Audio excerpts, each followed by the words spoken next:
Hər birinizi salamlayıram. Bugün gözləntilərdən danışmaq istəyirəm. Ümumiyyətlə, bu daha çox bir terapiya yoluna çıxarkən və ya bir mentorla işləyərkən ondan olan gözləntilərimiz, ümumiyyətlə özümüzlə bağlı gözləntilərimiz və gözləntilərimizin bizim inkişafımıza bir növ əngəlləri, yaratdığı əngəllər, maneələrdən danışmaq istəyirəm.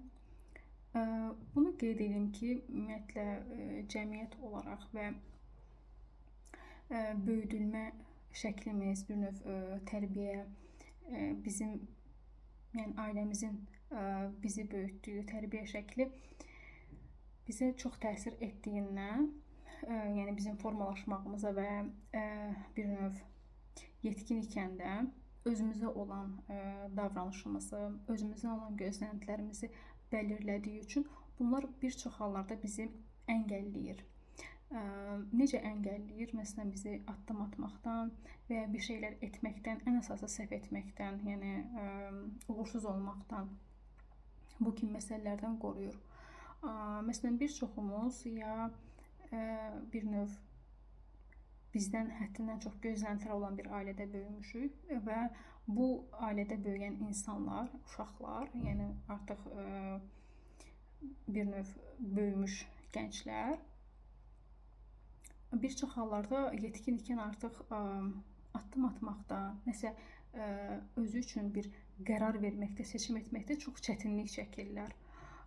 Çünki bir növ bizə yüklənmiş olan sən çox mükəmməl olmalısan və ya sən çox ağıllısan kimi bizə kompliment kimi görünən əslində sözlər bir çox hallarda bizi əngəlləyir və bizi sabit düşünməyə, sabit, yəni mindsetdə qalmağımıza bir növ səbəb olur və bunlar daha sonra inkişafımıza və hər hansı bir kiçik bir problemlə belə qarşılaşdıqda o zaman bizim bir növ daha da psixoloji olaraq çökməyimizə, yəni bir sözün hərəkətsiz qalmağımıza səbəb olur. Və həyat belədirmi? Əslində yox. Həyat daim yəni axan, gedən bir şeydir və biz belə olduğu təqdirdə o həyata bir növ uyğunlaşa bilmirik, adaptasiya ola bilmirik və dəyişmə müqavimət göstəririk və dəyişmə müqavimət göstərməyimiz bizi bir çox hallarda əngəlləyir və bu şəkildə durub bir yerdə qalmağı seçirik. Bunu deməliyəm ki, əgər hazırda həyatının hansı mərhələsindəsənsə və qorxursan ki, hardan başlamalısan, nə etməlisən, bir tərəfdən gecikmişlik qorxusu var, bir tərəfdən özünü digərlərlə müqayisə eləyirsən, insanların həyatlarına baxırsan və düşünürsən ki, mənim həyatım qaydasında deyil, mənim çox problemlərim var və ya da ki, çox əksik, zəif tərəflərim, yanlarım var. Bunları düşünürsənsə, əgər bunu deməliyəm ki, hazırda bəlkə də keçmişə döndükdə heç bir şey etməmiş ola bilərsən, amma bəlkə də indi artıq o fərqinə varmağın, oyanışın, özünə gəlməyin vaxtıdır, özünü tanımağa başlamağın vaxtıdır. Ümumiyyətlə, özünü tanımaq, şəxsi inkişaf yoluna çıxmaq, bir inkişaf yoluna çıxmaq çox çətindir, yəni çünki orada üzləşirsən bir çox məqamlarla, hansı ki, onların bir çoxunu sən indiyə qədər fərqində deyildin, bastırırdın. Bir çoxları üzdə olan məsələlər deyildi. Bir çoxları üzdə olsa belə görməzdən gəldiyin məsələlər idi və bunlar çox çətindir, yəni birdən-birə bunların üzərində çalışmaq.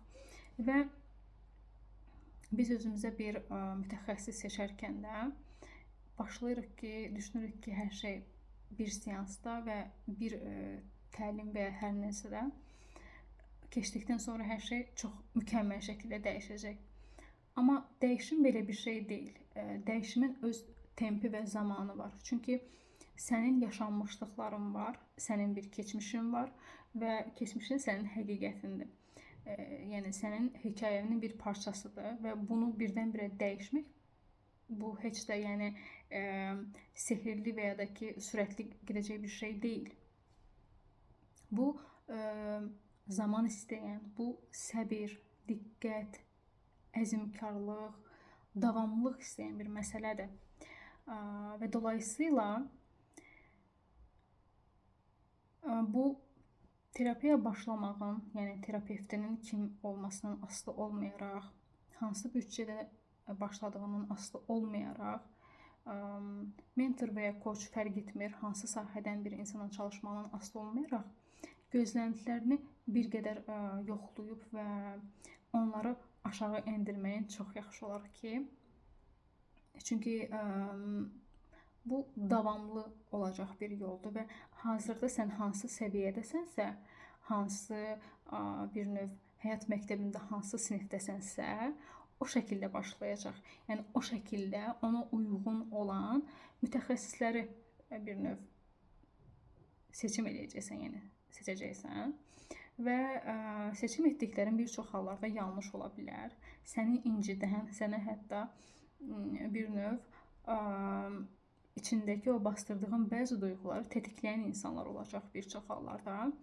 Ona görə də mütəxəssis seçərkən burada çox diqqət etməli olduğum bəzi məqamlar var ki, onları səninlə bölüşmək istəyirəm.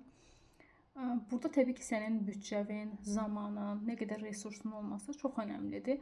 Amma mütəxəssisin də, yəni həqiqətən də öz sahəsi üzrə müəyyən bir bilik, bacarığa sahib olması, müəyyən bir yol qət etməsi və həqiqətən də bir təhsilinin olması çox önəmlidir bu ilk növbədə.